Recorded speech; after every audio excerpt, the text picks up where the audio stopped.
Дархуул аймгийн биеийн тамир спортын газрын дарга Амраа хүрэлцэн ирсэн байгаа. Та сайхан шинэлж байна уу?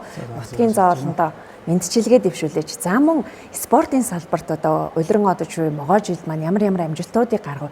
Цаашдаа бас ямар бодлогыг хэрэгжүүлэн та бүхэн маань ажиллаж байна.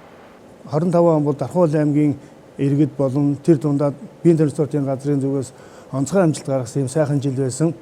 За энэ амжилтуудын цаана бол Дархуул аймгийн засаг дарга жил болгоны өсвөрийн багийн тамирчдыг дэмжих жил болгон зарладаг. Энэний үр дүнд одоо бид нар 2024 онд 970 медаль авсан байсныг 2025 онд 1500 медаль болж медалийн чанар тоо үзүүлэлтүүдийг бид нар ахиулсан юм сайхан жил байгаа.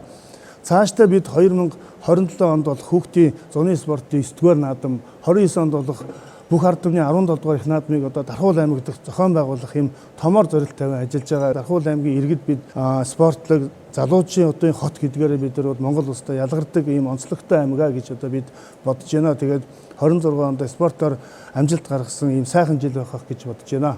За Монгол Өмнөний мэнд нэвтрүүлэг үргэлжилж байна.